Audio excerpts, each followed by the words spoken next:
मुझे मुझ पर उंगली उठाने वाले लोग बहुत अच्छे लगते हैं, क्योंकि वो खुद के बारे में कम और हमारे बारे में ज्यादा सोचते हैं।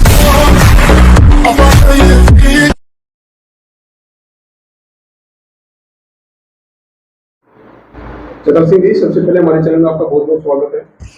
नमस्कार। चतर सिंह जी, सबसे पहला सवाल, क्योंकि अभी लोकसभा की इलेक्शन जोरों शोरों पे चल रहे हैं, आप इस बात को जानते हैं, तो मैं सबसे पहले क्वेश्चन आपको करना चाहूंगा, योगेंद्र चांदोलिया जो है उसके खिलाफ उदित राज के समर्थन में क्यों अकेले रेगर समाज सिस्टम आया था, इसके बारे में क्या कहना चाहिए?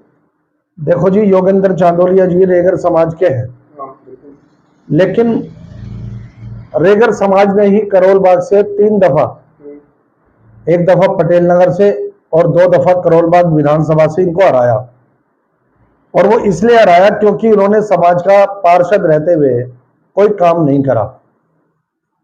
हम लोग, मेरी वाइफ भी निगम पार्षद थी, ये महापौर थे, हम लोग शिकायतें करते थे, समाज के विकास कार्यों की बात करते थे, लेकिन इन्होंने कोई भी एमसीडी से कोई भी स्वीकृति करा के कोई समाज का काम नहीं किया।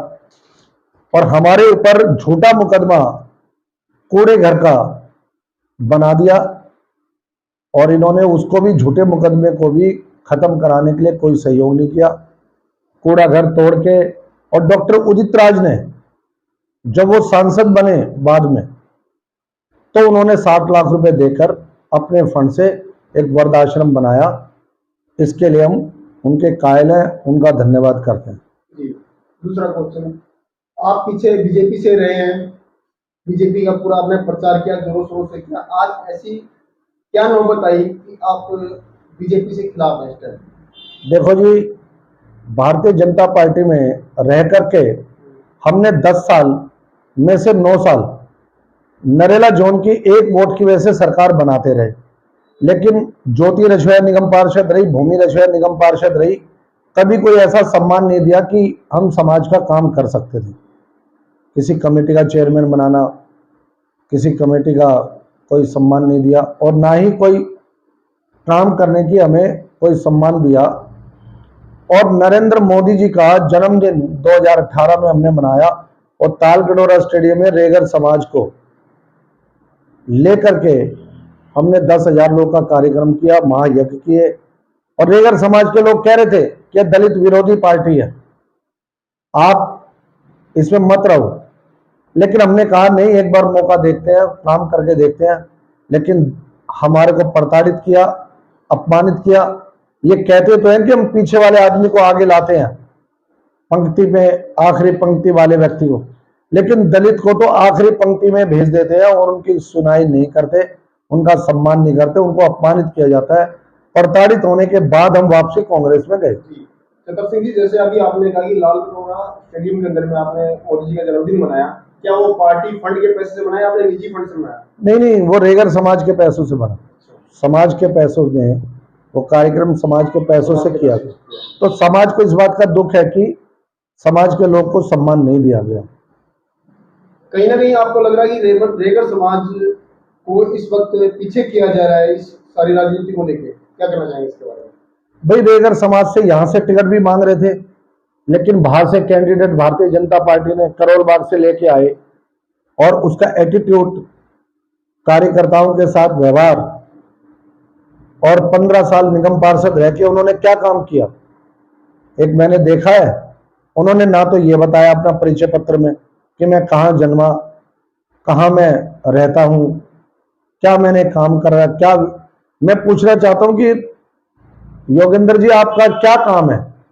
आप राजनीति करते रहे जीवन भर, मैं भाजपा में इस पद पे रहा, मैं पद पे रहा, इस पद पे रहा, भाजपा के एससी मोर्चे में रहा। अरे भाई, समाज का क्या काम किया? आप वोट मांगोगे बेरोजगारी पे, आप वोट मांगोगे भ्रष्टाचारी पे, आप वोट मांगोगे बेरोजगारी पे, आप महंगाई पे। महिलाओं को आपने एक सिलेंडर दे दिया, तो गरीब के पास गैस भरवाने के लिए, रिफिल कराने के लिए तो पैसा ही नहीं, आप धोखा दे रहे हो। राम को हम लाए हैं, धोखा दे रहे हैं। राम को ये लाए कि राम तो खुद हमें लाए हैं।